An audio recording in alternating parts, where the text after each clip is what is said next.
Por lo pronto, pues vamos a entrar a la mesa con los maxi abogados David Peña y Federico Anaya, y también informarle que la doctora Violeta Núñez pues anda en operación mamá y anda en inscripción de sus hijas y sus hijos para la escuela, así que hoy posiblemente no alcanzará a llegar, ya me estará comunicando sobre el tema, pero por lo pronto, pues es esa la información. Y pues bueno, vamos a darle entrada a los maxi abogados David Peña y Federico Anaya, que nos están acompañando, y tenemos varios temas que tratar con David y con Federico Anaya. Y uno de esos, pues tiene que ver pues con Emilio Lozoya, tanto que abordaron también a profundidad Federico Anaya y David Peña, tanto que abordaron el tema de Emilio Lozoya y cómo estaba actuando la Fiscalía General de la República. Pues bueno, hubo fallos que la propia Fiscalía los ha impugnado ya también, pero sobre esto estaremos platicando con David y con Federico. Por lo pronto ya se encuentra aquí el maxi abogado Federico Anaya. Federico, muy buenos días. Ya está entrando Buenos días a también. todas. Buenos días, Federico. Buenos días, David. Está activando el audio todavía, ¿verdad? David, ya está. Ya estoy. Ya estás. ¿Cómo estás, David? Buenos días. Bien, buenos días, ¿cómo estamos? Pues bien, bien, aquí, pues pasando ya pedacitos del siguiente reportaje que viene sobre Chiapas, que, cómo se ha Estuvo, puesto. estuvo denso, estuvo denso el fin de semana y te vi ahí en varios recaps que se hicieron en redes, mi querido Ernesto. Sí, sí, sí. Apareces ahí cuando estás justo diciéndole al presidente lo de Chiapas, ¿no? La crisis en Chiapas, y cómo el presidente lo niega, y bueno, todo eso que pasó hace un par de semanas.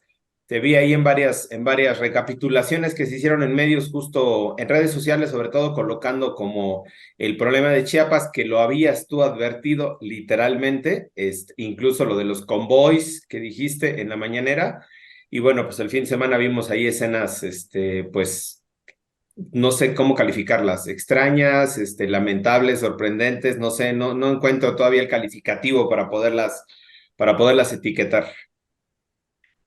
Pues sí, Ernesto, sí. una cosa que ayudaría mucho es también darle más contexto geográfico a las personas, porque ahorita que te estaba yo escuchando, parecería que uno sale de Tuxtla Gutiérrez y llega muy rápido a Chicomucelo, y en medio está la Concordia, y en realidad es todo el estado y la cuenca del Grijalba en medio. Ujú. La imagen que tú planteaste cuando pusiste la entrevista está muy bien porque es la gran presa, pero ese es un Chiapas que normalmente no conocemos fuera de Chiapas. El Chiapas de la presa, de la zona de azúcar, maíz, de ranchitos, no de ejidos. Entonces yo creo que ayuda mucho lo que están ustedes haciendo, dándonos más información. Está perfecto. Sí, sí, no, y sí, vamos a presentar los los mapas para la ubicación geográfica para la audiencia. Ahorita nada más es por un breve testimonio de pues alguien que narra lo que está Una pasando en la pista. Concordia. Uf, sí, es tremendo, y las imágenes y los videos que tenemos, pues hay unos que definitivamente no los podemos pasar, unos ni siquiera el audio, nada, no se puede pasar nada de eso, pero bueno, pues son las realidades, y ojalá y pues el presidente, alguien le haga saber que no le están contando como dicen que está la realidad. A mí me sorprendió, honestamente, perdón que esté metiendo el tema, me sorprendió muchísimo ver a Rutilio Escandón ahorita en la mañanera diciendo las cosas que decía, y luego el presidente diciendo, pues no, pues es que son épocas electorales y los ataques, y prácticamente como si se estuviera magnificando. Y ya olvídense de que pues que si es un golpeteo, que si no, desde dónde lo quiera colocar o ver cada quien. El punto, y para mí lo que se me hace gravísimo, es que de veras están completamente solas y solos las poblaciones, no hay quien los defienda, y en este último viaje que hice, pues de esa parte precisamente de frontera Comalapa, de Chicomucelo y de la Concordia, pues salí como Speedy González porque se puso ahí pues bastante denso el asunto, y entonces imagínate, pues uno que nada más va de paso, pues hay que pensar en la gente que ahí vive, que ahí está, que ahí se queda, que ahí tiene a sus hijas, sus hijos, y que ahora su vida es un completo infierno. En fin, creo que es una situación bastante delicada que tendrá que abordarse más a plenitud. Por lo Yo pronto, creo, perdón, mi querido Ernesto, que te interrumpa. Yo creo que nada más el tema es, me parecería que lo inicial para abordar el tema es reconocer que hay un problema. Yo creo que esa sería la premisa. Si las autoridades siguen en este discurso de Rutilio y que replica el presidente de no es cierto, no pasa nada, está magnificado, es electoral, me parece complicado que se haga un diseño de una estrategia de intervención estatal para prevenir, para atender a los desplazados, para atender todo el fenómeno de violencia, si lo estás negando públicamente. Probablemente lo niegues públicamente para efecto mediático y abajo estés haciendo el trabajo político. Eso esperaríamos.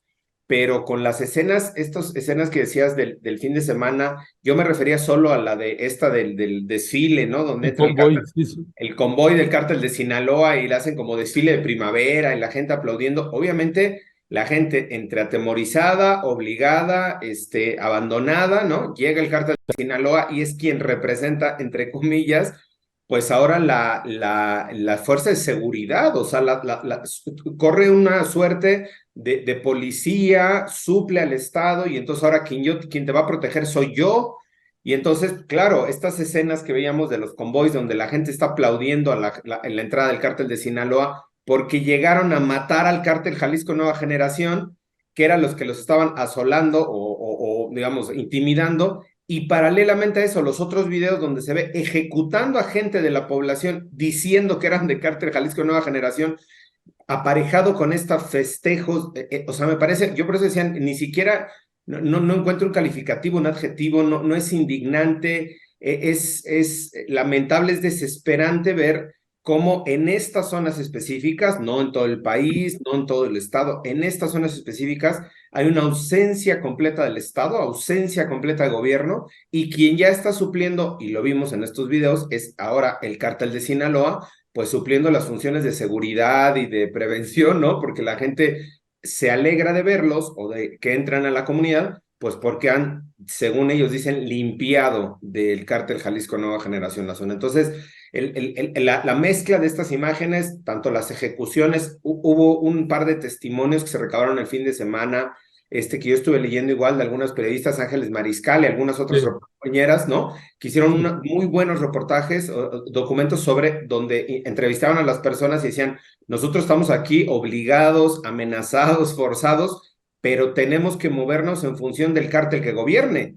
Y qué lamentable, insisto, no encuentro otra palabra, qué triste que la gente se tenga que aliar obligadamente, entre comillas, lo estoy poniendo, a algún cártel en función de cuál es el cártel que gobierna, pues porque no puedes buscar al gobierno simplemente porque no hay gobierno. Me parece que esa es la gran nota, ¿no? Eh, Así es.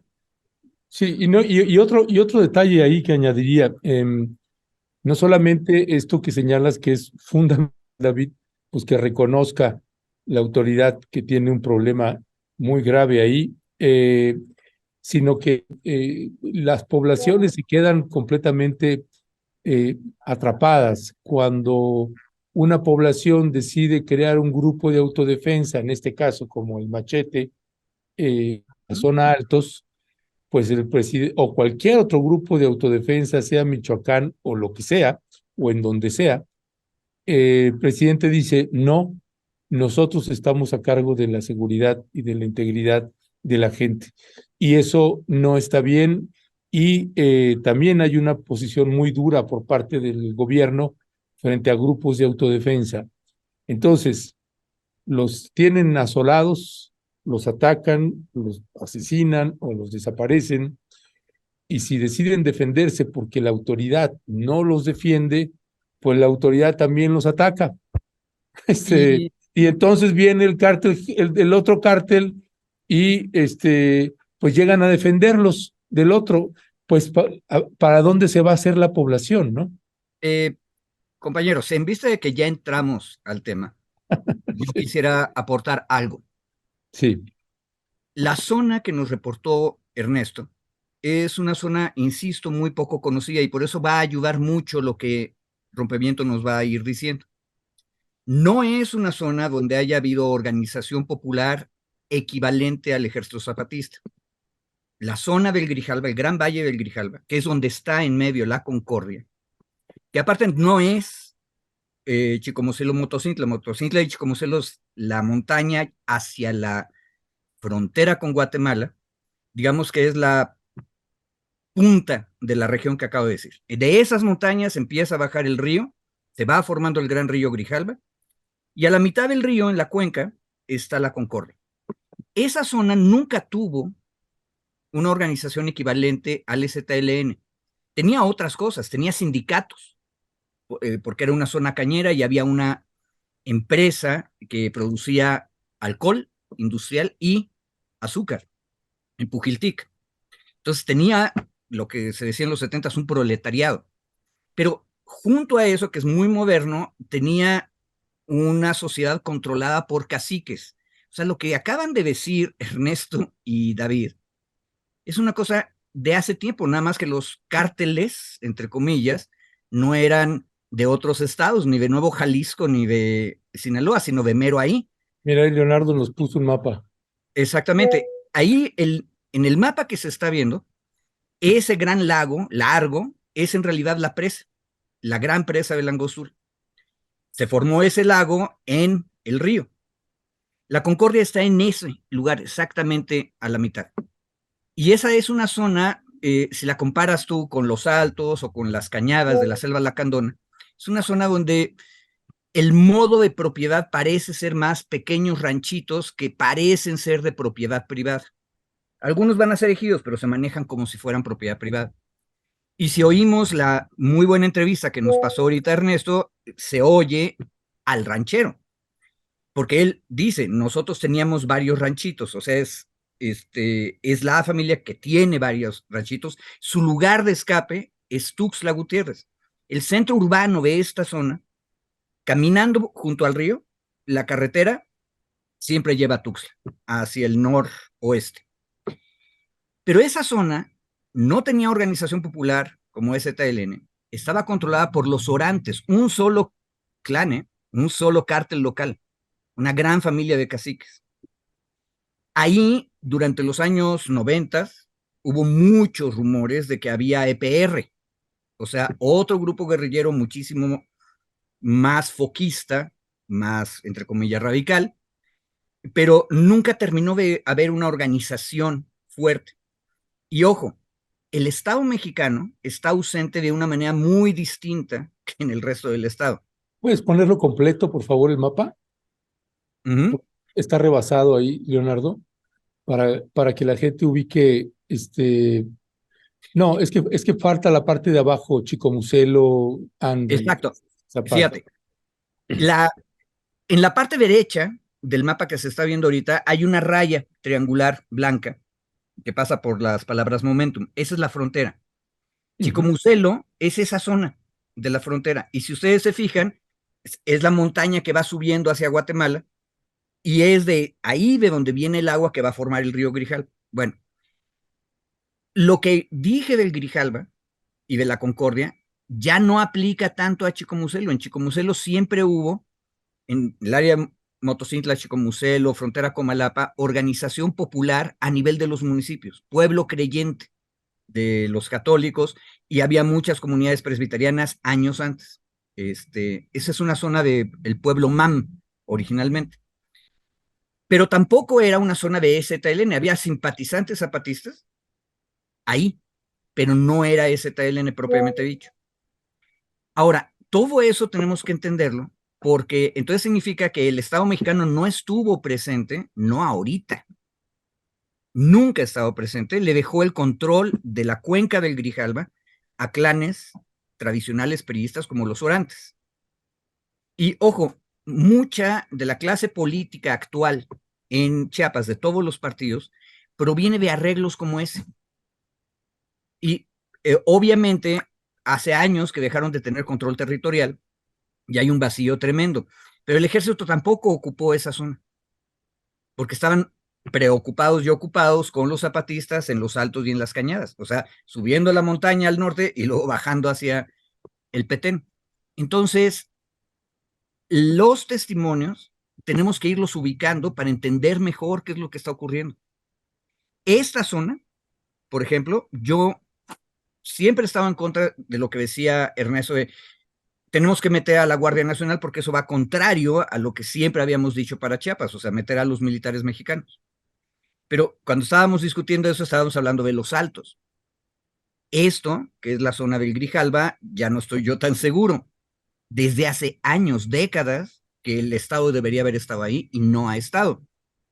Por eso están pasando las cosas tan terribles como están pasando ahora. Pero todo eso tenemos que explicarlo.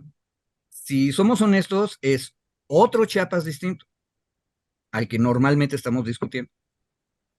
Sí, y es una región distinta. Y ahí mi punto, y nada más para cerrar este tema, si les parece, para pasar al otro. En este mapa, Leonardo, si me haces favor de ponerlo, este último mapa, para que también la gente ubique geográficamente, en el punto rojo está Chicomucelo, hacia el suroeste, está hacia abajo, está frontera Comalapa. Entonces, si usted viene de frontera Comalapa, va hacia el noroeste, se topa con Chicomucelo, y luego, si usted sigue hacia el noroeste, es decir, la parte superior izquierda, es decir, donde está el logotipo de Rompeviento, ahí está la Concordia, ¿no? Y lo que queremos decir con eso es que toda esa parte está controlada, toda esa parte está controlada actualmente por el cártel Jalisco Nueva Generación. Antes estaba bajo control del cártel de Sinaloa, y lo que preocupa es que el cártel de Sinaloa pues viene ahora a querer recuperar ese territorio, y parece ser que pues también vienen en un tono más agresivo que como habían estado antes. Así que pues ojalá las autoridades tomen cartas en el asunto. El testimonio que usted escuchó, pues bueno, ya vimos, sí son varios familiares que de hecho ya están en Estados Unidos y ya tienen el asilo, y unos siguen en el trámite con el asilo. Es una situación lamentable. Perdón, Suena hasta es irónico que el testimonio sea de un señor que está trabajando en el Tren Maya. Adelante, Viti, vas a comentar. no, solo para cerrar igual el tema, me parece que nos va a dar para seguir la discusión, pero solo para, digamos, reforzar el comentario de Federico, me parece impecable el análisis que hace Federico en lo histórico y coincido absolutamente en todo, y justo por eso es levantar la voz, o sea, el levantar la voz de que esa zona está abandonada por el Estado, lo extendemos hace 30, 40, 150 años, ¿no? Pero sigue abandonada por el Estado. Y el reclamo es que el Estado hoy lo gobierna Rutilio Escandón a nivel estatal y a nivel federal el presidente López Obrador. Entonces, los reclamos de ausencia del Estado, aunque pudieran hacerse de forma histórica por el abandono de 150, 250, 400 años, se tiene que hacer hoy a las autoridades que gobiernan. Por eso es el reclamo al gobernador y al presidente para decirle, aquí hay una ausencia de Estado, coincido con Federico, en lo histórico ha habido una ausencia de Estado, pero hoy quien está gobernando, hoy, al parecer, o con las imágenes y los testimonios, son los cárteles. Probablemente, como dice Federico, probablemente, como dice Federico, documentado, antes gobernaban los caciques, ¿no? En algún momento gobernaban otros familiares que eran industriales o no sé, pero no gobernaba el Estado, digamos, no tiene una presencia el Estado.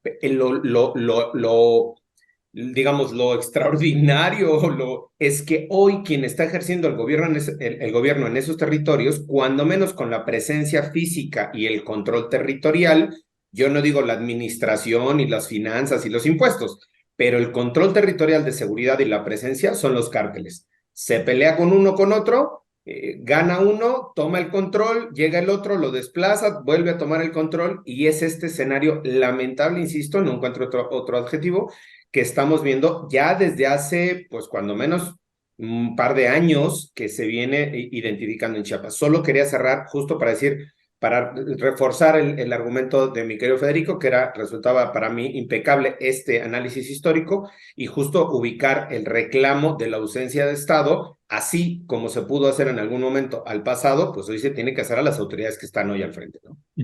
Gracias, gracias, David. Sí, yo nada más haría alguna precisión en lo que decía Federico, que ahí sí hay organizaciones sociales y particularmente en la parte de Chiconzuelo, han hecho una batalla memorable contra una minera, que incluso han sido asesinados algunos defensores de la tierra y del territorio ahí, y platicamos precisamente parte de los testimonios es de la gente que vive ahí, donde están las minas, donde está la minera, y es fuertísimo porque decían antes podíamos salir a protestar y a luchar y a manifestarnos y a organizarnos.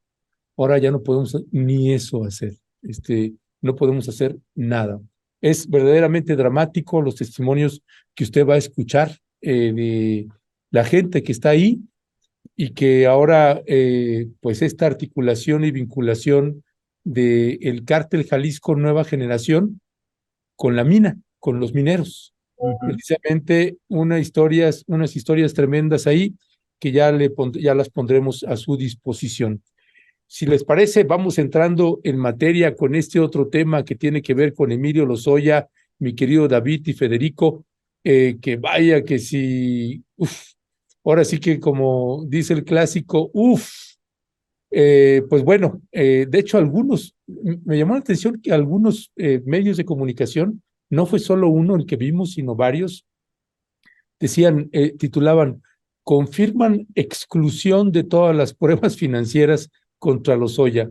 Y me llamaba la atención el concepto, cómo cabeceaban la nota, exclusión de todas las pruebas financieras, que decía, bueno, es un término poco preciso, me parece, para quien no esté tan familiarizado como los maxi abogados a la hora que puede escuchar un término de esa naturaleza. Y ya, claro, cuando uno lo va leyendo en otras notas y demás, pues te va quedando muchísimo más claro de qué va.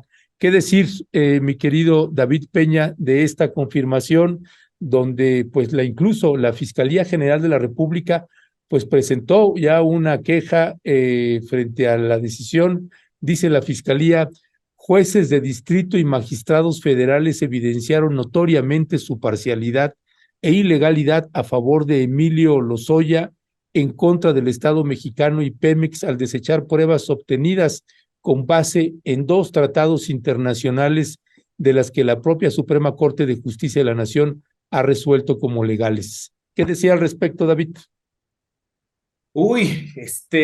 Primero que, pues de nueva cuenta vemos otro desaguisado de la Fiscalía General de la República, por decirlo bonito, ¿no? Otro, pues, no sé si error, yo creo que sí lo voy a calificar de error y un poco intentaré hacer una aproximación a la complejidad de lo que representaron estas pruebas en el caso de Lozoya sin conocer el expediente, pero con base en la información que tenemos disponible. Una de las acusaciones que se le sigue a Lozoya es el caso de Odebrecht. El caso de Odebrecht está principalmente sustanciado en Brasil, no solo en Brasil, también tiene alguna sustanciación en Panamá y algún otro país de Latinoamérica que sustanció el expediente. ¿Esto qué implica? Que quienes hicieron las investigaciones originalmente en el caso de Brasil, a partir de la investigación del lavado de dinero de un centro de lavado de carros, que se le llamaba Lavallato, el lugar, a partir de ello, con base en eso, se empieza a generar la estructura de investigación sobre el caso de lavado de dinero, que venía de transferencias ilegales que a su vez venían de Odebrecht. Es decir, se hizo una cadenita, se hace toda la investigación del lavado de dinero para ver de dónde estaban obteniendo estos recursos. Cuando se hace esta investigación, se encuentra, ya sabemos, Odebrecht tenía una oficina en América Latina para hacer los sobornos en prácticamente todos los países de América Latina, para que le dieran contratos y para que pues apoyara a gobiernos o campañas de políticos, para que a su vez le dieran los contratos. Esta investigación choca o toca a Emilio Lozoya, donde le dicen que él recibió un poco más de $5 millones para favorecer algunos contratos de Odebrecht y para, al parecer, destinar recursos a la campaña de Peña Nieto. Digamos, este es el contexto general. ¿Cuál es la base de la acusación en contra de Lozoya? Una buena parte de la investigación de Lozoya se sustenta en la investigación que a su vez se hizo en Brasil. Es decir, la investigación en Brasil con los documentos de Odebrecht, en donde se ven las transferencias de recursos y aparecen en esas transferencias de recursos las empresas donde está ligado Lozoya, la Fiscalía General de la República le dice a Brasil, oye, mándame tus investigaciones para que yo sustancie esta información aquí en contra de Lozoya. Hasta ahí no hay mayor complicación. ¿Cuál es el problema? Que esa remisión de las investigaciones en términos financieros y en términos fiscales de la información que se obtuvo en Brasil debería haber seguido un procedimiento en México especial. La Suprema Corte de Justicia ya ha señalado en diferentes tesis, que son las que hace referencia la FGR en su comunicado, que para que esa información sirva o pueda ser útil, se necesita una suerte de validación de la información, es decir, que esa instancia internacional pueda remitir la información, pero solo si es a través de mecanismos de colaboración internacional sobre el lavado de dinero. Y ahí me parece que está. Es una cosa bastante legaloide, diría Federico, pero es si el mecanismo de transferencia de información se hace a través de la Convención contra la Delincuencia Organizada Transnacional o Convención de Palermo, o se hace con base en los acuerdos del Grupo de Acción Financiera Internacional, que son estas dos instancias donde ya está ratificado por México la colaboración internacional, la información que se comparta vía esos tratados o vía esos acuerdos internacionales tiene validez en México. Tiene validez porque hay acuerdos y tratados firmados con protocolos firmados. Si la información no sigue esa ruta formal, la información no puede ser validada porque no cumple con los estándares, digamos, o con las obligaciones que están establecidos en los tratados internacionales. La FGR, hasta donde nos enteramos, le pide la información a Brasil, hace la traducción de la información del portugués a español y la utiliza para imputarle a Lozoya. Los abogados dicen, esa información, aunque pudiera ser cierta, no cumplió las formalidades del procedimiento de acuerdo a los tratados internacionales, la Convención de Palermo, para compartir este tipo de informaciones de lavado de dinero y por lo tanto tienes que excluir esa prueba. Y aquí termino esta larguísima introducción abogadil, disculpen tan mañanera, porque el Código Nacional de Procedimientos Penales te establece que si una prueba, un dato de prueba, un medio de prueba que tú vayas a ofrecer, ha sido obtenido ya sea por violación a derechos humanos o incumpliendo las formalidades del debido proceso, esa prueba como tal o ese medio de prueba se tiene que excluir del acervo probatorio, es decir, del paquete de pruebas que yo te voy a utilizar para acusarte o para imputarte o para llevarte a juicio. Esas pruebas no pueden pasar porque fueron obtenidas de forma ilegal o con una violación a los derechos humanos. Eso lo alega la defensa y un tribunal colegiado es el que les da la razón después de una revisión de amparo y dice, efectivamente, esas pruebas, no todas, no todo el paquete financiero de Brasil, algunas de las pruebas de las que tú me estás diciendo, parcialmente fueron obtenidas mediante una violación al debido proceso y por lo tanto no pueden ser usadas en contra de Lozoya.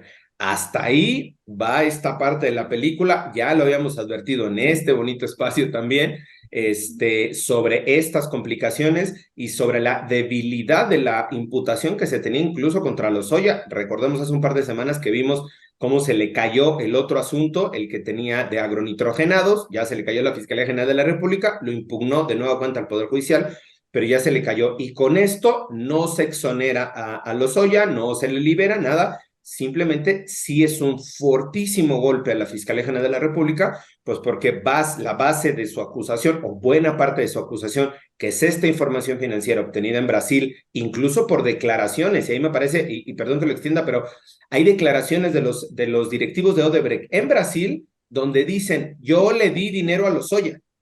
El tema es que esa declaración tiene un procedimiento para formalizarse en México. Y si no se siguió ese procedimiento de formalización, no se puede utilizar en contra de Lozoya. Ahí es digamos, el hierro que está cometiendo la Fiscalía General de la República, insisto, siendo un caso relevante, un caso muy importante, un caso de corrupción, pues que haga estos errores, yo ni siquiera diría de primaria, estos errores básicos en la legalidad, en la formalidad, sabiendo que pues estas personas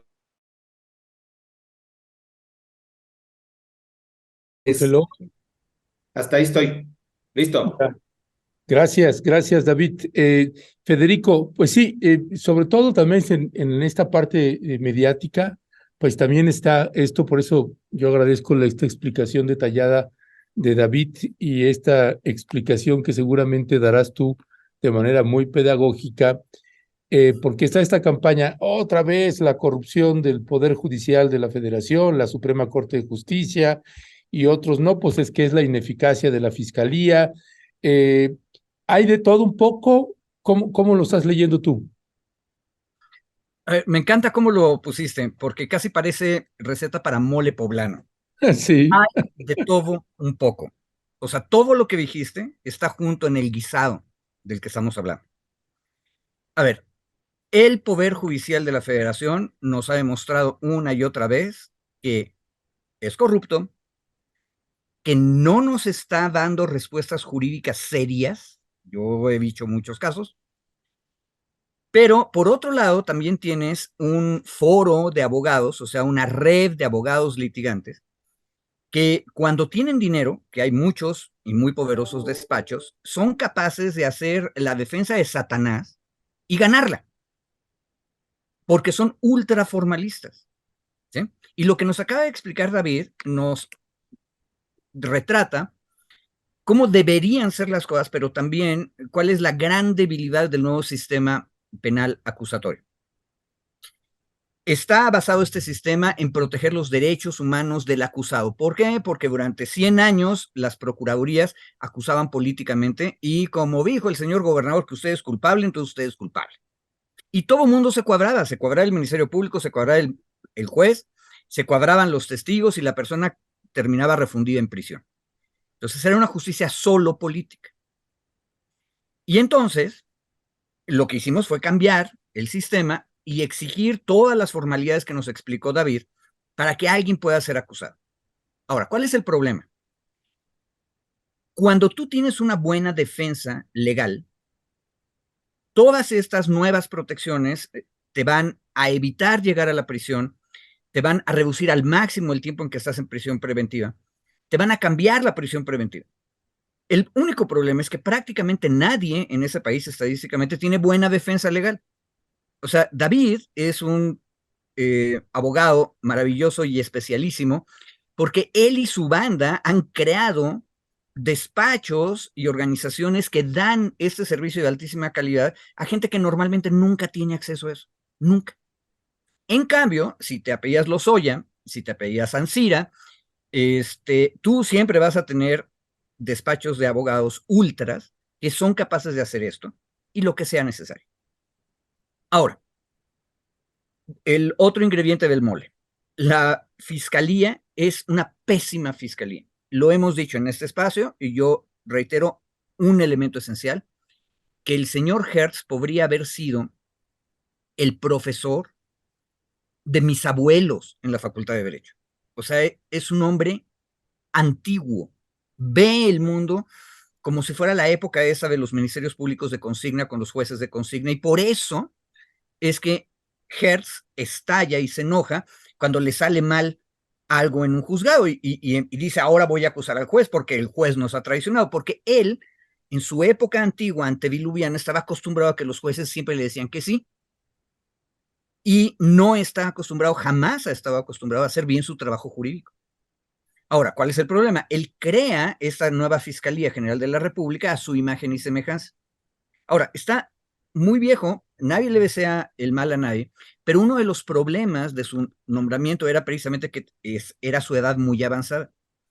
Ahora, él puso como segundo a bordo a un hombre un poco menos anciano que él, pero que tiene la misma visión que acabo de decir y que, por lo que hemos visto, no solo en este caso, sino en muchos otros, quisiera recordar aquí el caso de la acusación a Scherer, que es Hertz siendo un fiscal de los años 1970, si no es que de los 1940, diciendo, este es mi enemigo político, por lo tanto ahora me lo voy a fregar, y entonces hago todas las acusaciones imaginables y por imaginar. Y de repente, el juez de la causa, el juez de control, le dice, a ver, oiga, usted mencionó 80 veces al señor Scherer, pero no lo ha acusado. Entonces, o lo acusa o cállese. ¿Y qué fue lo que pasó? Que los abogados, no Hertz, no el segundo a bordo de Hertz, sino los fiscales que estaban llevando el caso se enojaron, igual que Hertz, y dijeron, es que usted nos falta el respeto y usted... ¿Qué nos está diciendo ese caso, esa anécdota? Que los fiscales que llevan los casos son igual de antediluvianos. Ellos creen que como presentaron desde la autoridad ejecutiva, que es la fiscalía, una acusación, el juez les va a dar necesariamente la razón. Y si no se las da, porque cumple con las normas de la nueva reforma penal, entonces seguramente es un corrupto, un maligno, una mala persona. Pero ellos hicieron mal su trabajo. Ahora, eso lo vimos con el caso de agronitrogenados, o sea, presionaron tanto el asunto para una negociación tratando de sacar más dinero, que llegó el momento en que la defensa de Lozoya dijo, perdón, pero yo ya no les voy a ofrecer nada, y como ustedes perdieron su oportunidad de que cuando yo les ofrecí algo, pues entonces ahora no les ofrezco nada, y lo perdieron todo. Y tenemos una crónica por ahí de la audiencia, porque esas audiencias son públicas, luego los reporteros se les olvida ir a las audiencias a veces, pero la audiencia fue una vergüenza, o sea, se notaba que no iban preparados y que no habían previsto que la defensa pudiera hacer esto. Bueno, pero, a ver, el sazón terrible e injusto del mole que acabo de describir es que solo los poderosos tienen los despachos de abogados para hacer este tipo de argumentos. Y por lo tanto, pareciera que lo que nos va a heredar la Fiscalía General de Hertz es haber tenido a algunos de los grandes miserables en prisión una temporada, pero al final de cuentas, como no llevan bien los casos, van a terminar perdiendo los asuntos. Y eso es muy poco para la expectativa que había respecto de justicia. Y nada más un detalle. Hertz no es, insisto, también lo he dicho 20 veces en este espacio, el fiscal del presidente. Él hubiera preferido a Bernardo Batis 25 veces. Ahora, para que terminemos todos de traumatizarnos esta mañana y nos lancemos por la ventana en suicidio colectivo. El compañero Batis es un magnífico hombre, es un buen hombre, una buena alma, pero también es un abogado antiguo. O sea, su concepción del derecho sigue estando en los 1940s. Entonces, a mí lo que me espanta es que incluso si Andrés hubiera convencido al Senado, controlado por Monreal, que no iba a dejar pasar a Batis, si incluso lo hubiera logrado y Batis fuera, no estoy tan seguro que pudiéramos haber mejorado las cosas. Y aquí hay un problemón. Por cada David que tenemos aquí, hay 99 abogados antediluvianos y abogadas también que siguen usando el derecho como siempre se había usado y que lo único que sacan provecho de la nueva reforma penal es las trampas formalistas para sacar a los ricos. Por mientras, ahí están los pobres todavía guardados. Ya, y aquí Leonardo hace bien también en recordarnos que pues falleció el fiscal Juan Ramos López. Exacto, el segundo de a bordo. Entonces ahora estamos en manos del abuelito, solo. El abuelito está. Yo no sabía lo de Juan. ¿Cuándo murió? Exactamente, en el fin de semana. El viernes. Mira, no sabía. Oigan, yo solo quería, para que vean, miren, el proceso de manos limpias, que es el italiano, el que surge de Lavallato, y la investigación de Lavallato, Nada más que están en portugués, entonces me tardo en entenderlos. No los traduzco, los intento entender, entonces voy despacito, pero un poco, digamos, porque si no luego nos dicen aquí que decimos y que no estamos informados y que no sé qué, entonces, pues aquí yo me estoy documentando justo para hablar del caso de Odebrecht. No, de los El maxi abogados, de eso no pueden decir que están mal informados. Bueno, pues luego Maxi ahí nos dan abogados son la más neta del raspones planeta. en el chat. Bueno, eso sí. Entonces, yo nada más para cerrar esto, no sé si le sigamos, pero el tema, justo como decía Federico, me parece que la mezcla, la pregunta que hacías, mi querido Ernesto, la mezcla es de qué lado está la responsabilidad. Yo no diría culpa porque es bastante religioso. La responsabilidad, y es responsabilidad compartida, o sea, de todos los actores. Yo no le reduciría la responsabilidad tampoco al Poder Judicial, pero me parece que en este caso y en muchos otros casos, pues el Poder Judicial tiene que actuar conforme a lo que está establecido en los tratados internacionales, en las referencias, en los precedentes de la Corte. Y si eso ya está establecido, que hay un procedimiento que se debe de seguir para obtener y validar esas pruebas y no se siguió, pues el Poder Judicial lo que tiene que decir es, pues no se siguió el procedimiento y por lo tanto no son válidas. Entonces, alguien preguntaba en el chat si se puede volver a hacer la imputación o la acusación en contra de Lozoya. Sí, en este momento se podría hacer porque no hay un inicio, un auto de apertura a juicio. Estamos todavía en la etapa de la audiencia intermedia en el caso de Odebrecht, por eso se está pidiendo la exclusión de esas pruebas. Si la Fiscalía General de la República tuviera realmente la intención de acusar a Lozoya, tendría que desistirse de la acusación con esas pruebas, validar y completarlas, digamos, volverlas a solicitar de acuerdo al procedimiento, a los tratados internacionales, para que la pudieran volver a acusar, pero eso implicaría la libertad de Lozoya.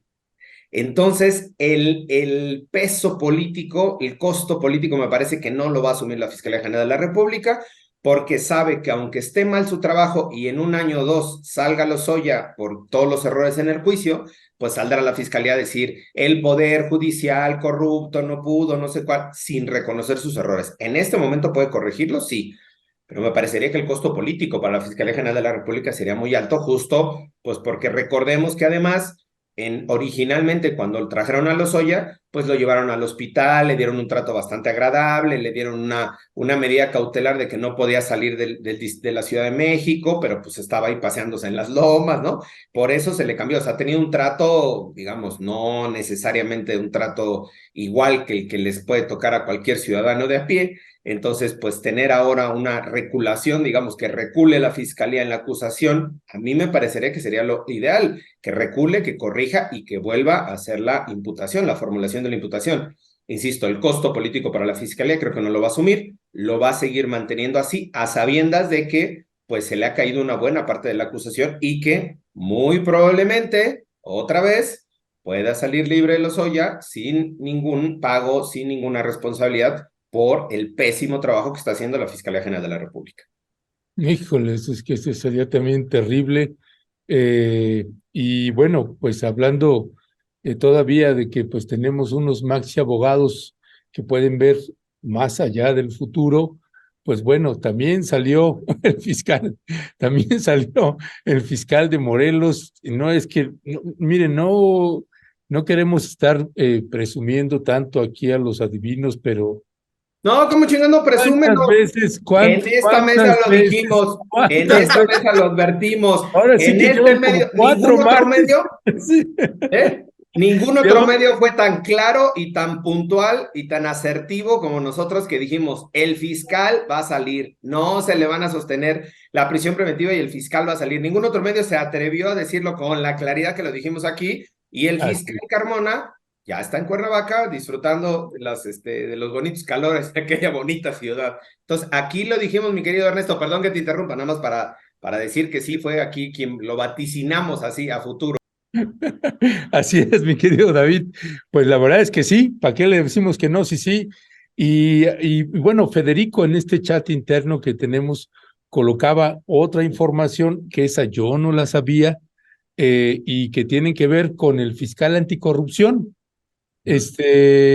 Así que, pues, Federico, ¿por qué no cuentas esa parte? Porque creo que esa sí está más de noche, únicamente lo que teníamos de día, pues era que pues ya había salido el fiscal vimos ahí las imágenes, cómo sale ahí rápidamente y demás, pero que también nos enteramos pues que seguía operando él como fiscal a un preso. Así que cuéntanos. A ver, ahorita estoy buscando el nombre. El señor se llama Edgar Núñez Urquiza.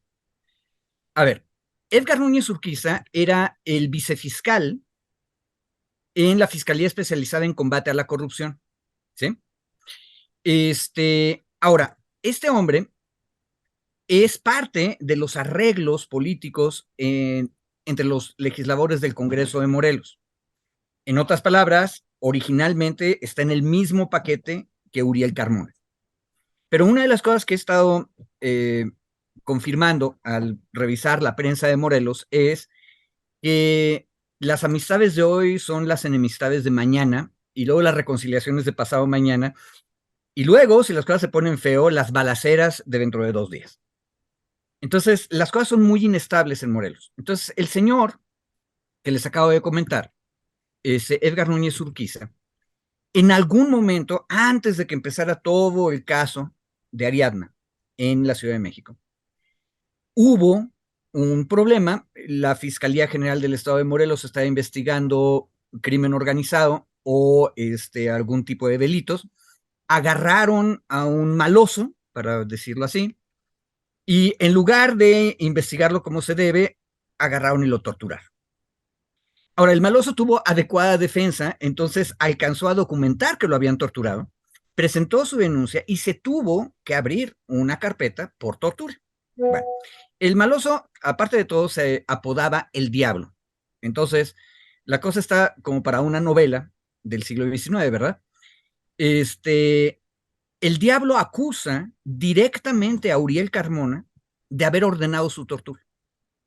Bueno, esa carpeta, mientras Carmona estuvo en la fiscalía, se quedó guardada y soñó el sueño de los justos. Pero resulta que el encargado de combate a la corrupción, Edgar Núñez Urquiza, sí hizo su trabajo. O sea, integró la averiguación, la carpeta de investigación la tenía preparada porque no le queda de otra y no viniera haciendo que pasado mañana mi jefe me traicione y luego digan que yo no hice nada. Entonces él tenía su seguro de vida haciendo su trabajo.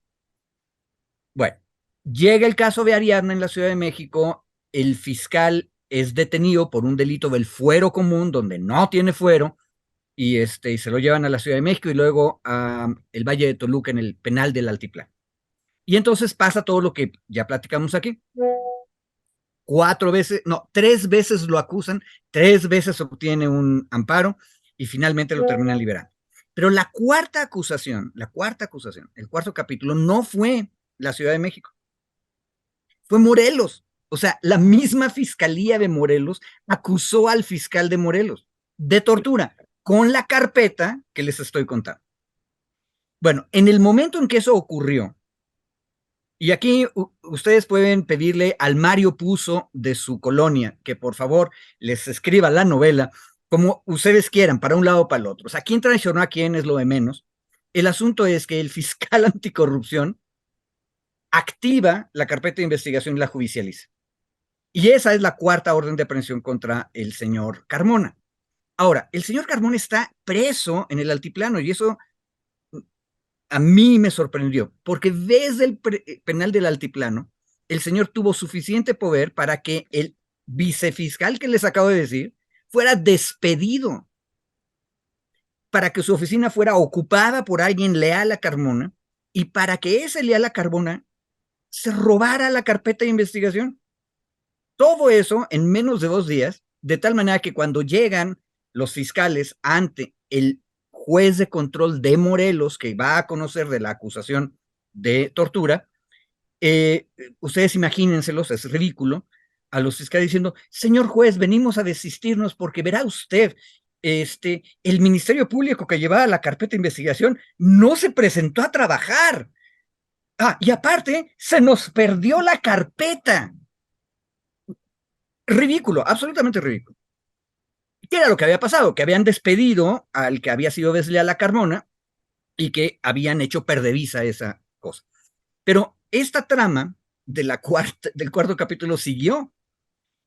Carmona efectivamente va a lograr la libertad con el cuarto amparo en contra de esta orden de aprehensión, pero en el camino, otro amparo, el señor Núñez Urquiza, se amparó y dijo: a mí me despidieron mal, yo soy un funcionario nombrado por el Congreso del Estado y a mí no me pueden andar despidiendo así nomás.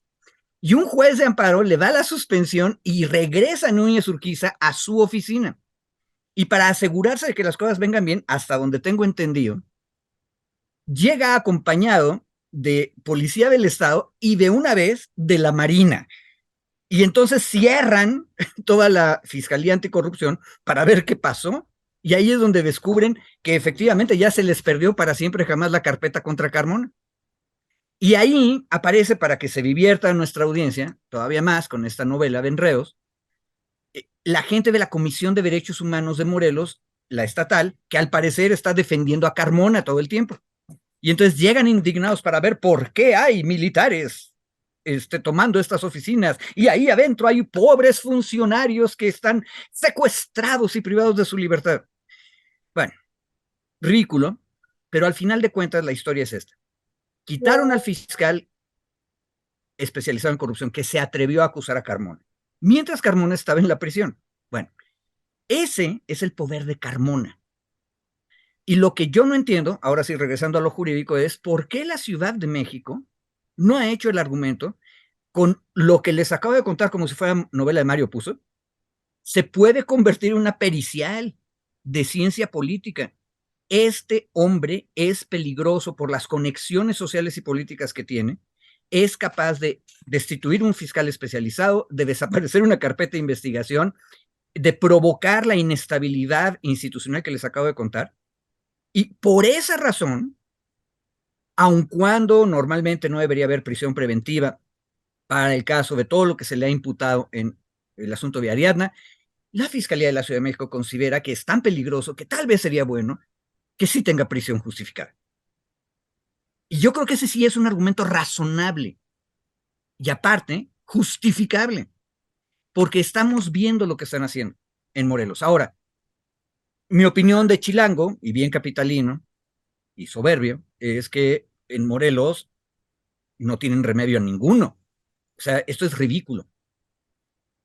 Ojo, ya después les contaré en los artículos otros chismes que son todavía más horribles y más dolorosos. Pero ese es la parte segunda del cuarto capítulo de las aventuras de Uriel Carmona preso en Almoloche. Y ojo, hoy dicen por ahí los medios de Morelos que el fiscal Carmona está pensando en renunciar. Honestamente no creo que lo haga, o sea, después de la victoria que ha tenido, porque ahorita va ganando Carmona. Esa es la verdad. No, Ahorita... y si renuncia es casi un hecho que se va al tambo, ¿no? No, Tiene, estaría igualito que ahorita, jurídicamente no cambiaría nada. Claro, no, jurídicamente no cambia, pero políticamente sí, porque pierde el poder. Si hoy tiene el poder, claro, todo lo que ha logrado es gracias al poder. Y por eso yo no creo que vaya a renunciar, No, honestamente. claro que no. O sea, incluso, perdón, mi querido Ernesto, pero yo me sumaría a esta reflexión que hace Federico en el vaticinio de lo que le espera al fiscal Carmona en los próximos capítulos. De las 4 que tenía, de las 4 que llevaba, acusaciones, yo podría no apostar, porque ya me regaña Federico, pero podría vaticinar que cuando menos 3 de esas va a salir libre de polvo y paja, sin ningún problema.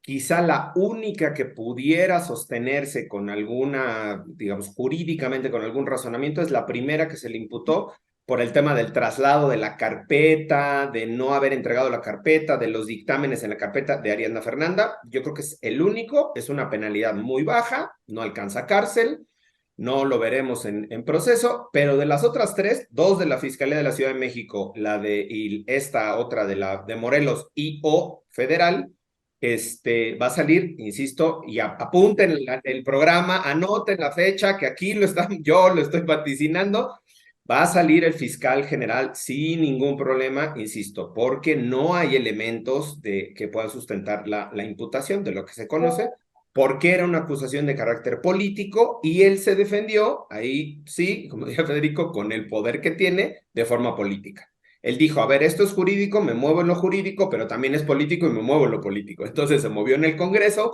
se movió con el fiscal anticorrupción en lo político y jugó también sus piezas, digamos, en lo político. Entonces, aquí nadie está diciendo, ay, qué bueno que el fiscal salió, no, para que luego evitemos comentarios, ¿no? En el chat.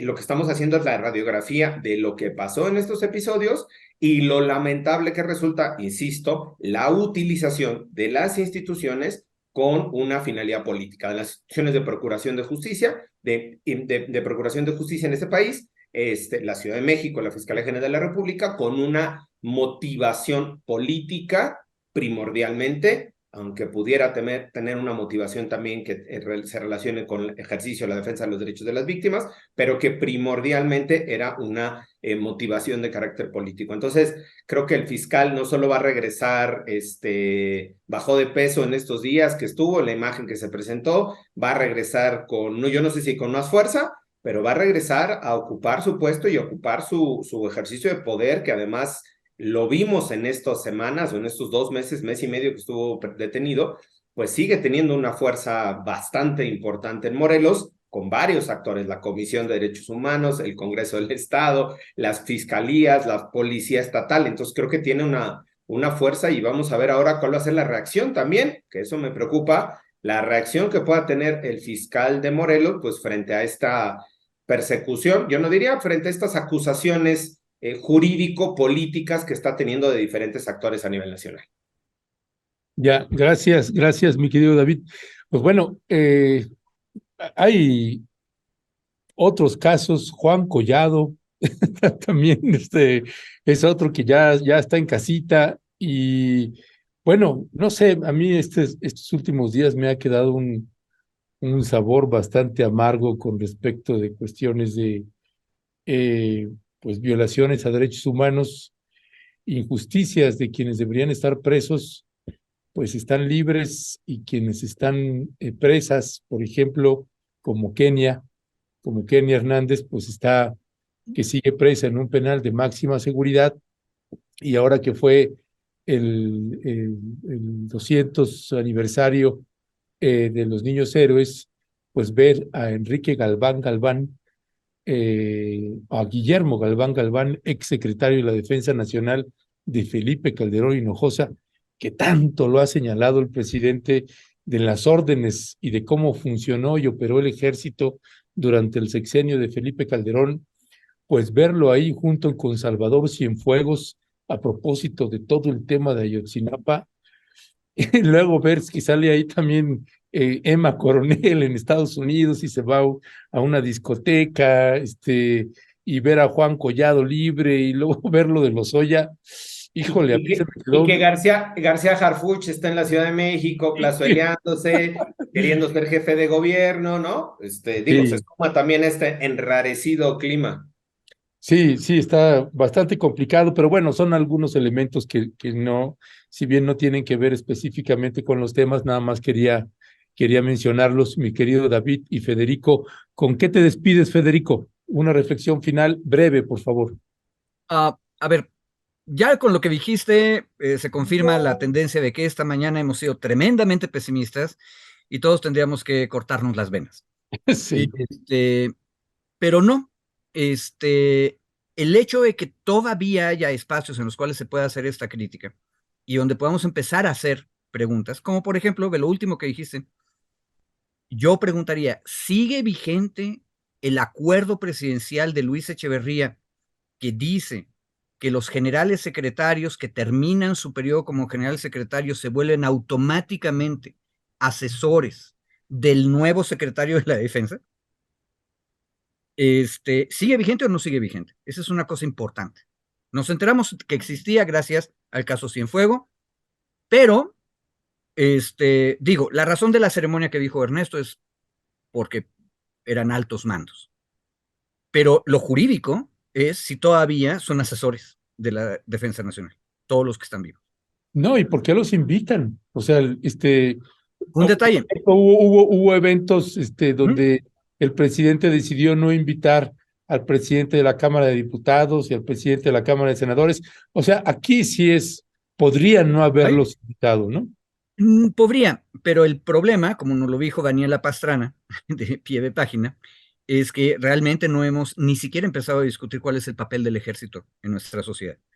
Y ahí, en ese papel, es donde van a aparecer las respuestas de por qué los invitan o no los invitan, o por qué está No, pero vigente. yo no estoy de acuerdo. ¿Cómo demonios no llevamos discutiendo años el tema? ¿Cómo que no? Ojo, y no, Sí, llevamos discutiendo años las y funciones de las Fuerzas Armadas, las que son y las que deberían. Sí, sí, perdón. Perdón, mi querido Maxi abogado. ok, un detalle, lo que pasa es que hemos discutido mucho y si te fijas no hemos llegado a muchas conclusiones como sociedad. Eso es lo grave. Sí, yo coincido. Hemos discutido mucho y faltan las conclusiones, pero que hemos discutido, amable, o sea, llevamos discutiendo Sí, mucho. sí. Sí. David, ¿con qué te despides? Brevemente, nada más dos comentarios en el chat. Uno una pregunta que insistía sobre, yo no ubico, dice que hay un criterio de la ministra Ríos Farjat sobre el fuero del fiscal de Morelos. Fue una resolución de pleno y lo hemos dicho aquí, ojalá pudiera revisar los programas anteriores, el compañero que está haciendo este comentario. Federico lo explicó aquí muy bien en relación a que el fuero era federal frente a delitos federales y la acusación federal. Frente a lo local no hay fuero y ya quedó claro, no es una propuesta de la ministra Ríos Farjat o no hay una propuesta nueva que yo conozca, es esta decisión que ya tomó la Corte. Y luego el otro había un par de comentarios donde decía que si yo vaticinaba estas malas conclusiones para las fiscalías y que si asesoraba a Carmona, no, pues además es la base de la información que se tiene de la propia fiscalía, la forma, los delitos que están argumentando y la forma en la que los quieren imputar, desde mi experiencia y particular punto de vista, desde mi opinión, no da y no se puede sustentar. Por eso me adelanto y me atrevo a decir que no tienen un sustento a partir o con base en la información que se tiene disponible, no es que yo esté dando consejos ni asesorías. Y finalmente el tercer caso, el tercer tema que ya no lo alcanzamos a discutir, pero ojalá lo podamos, a ver si lo podemos agendar para la siguiente, mi querido Ernesto y Federico, era esto de la multa que se le hizo a Natanael Cano en Chihuahua por cantar corridos tumbados. Sí, Una multa de 1,200,000 pesos de multa del municipio de Chihuahua en contra de Natanael Cano porque hizo un concierto en Chihuahua y están en Chihuahua prohibidos los narcocorridos, los corridos tumbados y el reggaetón en cuanto a que resulte denigrante, ofensivo en contra de la imagen de la mujer o la sexualización de la mujer. Ahí habrá que hacer un análisis de cómo está este reglamento, pero de entrada la sanción contra Natanael Cano fue de 1,200,000 por cantar corridos tumbados en donde se hace apología del delito y apología de la violencia, es decir, pues que se invita, digamos, a cometer los delitos, ¿no? O a participar en la comisión de los delitos. Me parece muy interesante la discusión, creo que puede generar igual discusiones enfrentadas en el chat, además a nivel generacional puede ser muy interesante la perspectiva que nos puedan dar desde generaciones más jóvenes que nosotros, aunque estamos todavía jóvenes, esta imagen y cuál es la percepción que se tiene sobre este tipo de canciones, sobre este movimiento y bueno, la actuación de esta autoridad en el caso de Chihuahua, ¿no? Nada más con eso cerraríamos para que quede ahí pendiente. Yo lo que sí leo es que nos están regañando ya aquí. De ese tema, yo le pediría a la audiencia que estén pendientes, porque falta ver si Natanael Cano va o no a pagar la multa. Bueno, ¿por qué no hacemos en la semana, hacemos un espacio para hablar el tema, unos 15, 20 minutitos, ¿vale? Sí, yo nada más digo, Ernesto Flores dice, el ego del abogado Peña es tan grande que sigue vaticinando con argumentos, que ya se movió esto. Que luego le dan la razón o le dan argumentos a Carmona. A la razón por eso le respondí en forma abstracta, no directa. Sí, ¿para quién trabaja? Dice, la Fiscalía de la Ciudad de México no los consulta o el abogado Peña no ofrece sus consejos. ¿Por qué? Y sigue Ernesto Flores, mi tocayo. Lo más cómodo es seguir siendo abogado o periodista independiente y desde su podio, micrófono, hacer declaraciones cada día y semana. No, bueno, pues no Pues podemos. fíjate, mi querido, no sé quién puso Ernesto ahí, no es fácil, compañero, porque justo el mantener la independencia, la autonomía, la autogestión es bastante complicado. Entonces, nada más ahí una refutación al compañero, si le parece que es lo más fácil mantener la independencia No, y la autonomía crítica. pero además, ni sentido del humor, ni entiende cuando es una ironía, ni cuando, no, con lo que es así, carecer del sentido de la proporción o del sentido. Oye, Ernesto, Este, Alejandra Hernández dice que a ella solo le gustan los corridos de Antonio Aguilar, que yo también soy fan, Ese está bueno. especialmente del Caballo Prieto Azabache. Pero hay un detalle que es interesante. La carrera musical de este chico, Cano, que tiene no más de 22 años ahorita, empezó en algo que tenía que ver con Toño Aguilar. Ya, bueno, y el que se ha metido durísimo al tema también es Alejandro Almazán, así que igual invitarlo también a platicar al respecto. Dice, Un crossover de mesas podemos hacer ahí. ándale, Armando Vázquez, ¿cuál es el proceso a seguir para reintegrar la carpeta de acusaciones de tortura contra el fiscal de Morelos? ¿O ya no se puede? Dice, hay audiencia, bueno, dice, buen día, me agrada el programa, aunque me agradaría más si no se escucha. Bueno, eso ya es una neurosis ahí. Nora Brie, detrás del poder de Carmona está el otro poder de Graco Ramírez. ¿Por qué no se habla de él? Nora Brie vive en Morelos, en el estado de Morelos, Gracias. precisamente. Dice, Graco Ramírez es la mano que mece la cuna. Dice también Nora Brie, como matrimonio mal avenido, si los políticos en Morelos hoy quieren, mañana no, pasado se reconcilian y así nunca se sabe. Raúl Ramírez, Tata AMLO, lo mismo que el Borolas, le dio carpetazo a los corruptos y dejó todo al descubierto, pero ahí está. En fin, hay comentarios de todo tipo. Por lo pronto, pues aquí la dejamos, mis queridos Maxi Abogados, David Peña y Federico Anaya. Ahí estamos, Álvaro, nos ponemos de acuerdo y metemos este otro tema, ¿vale? En la semana. Listo. Correcto. Cuídense Abrazo, ustedes. gracias. Hasta la victoria siempre, compañeros. Estamos. Baigoncito.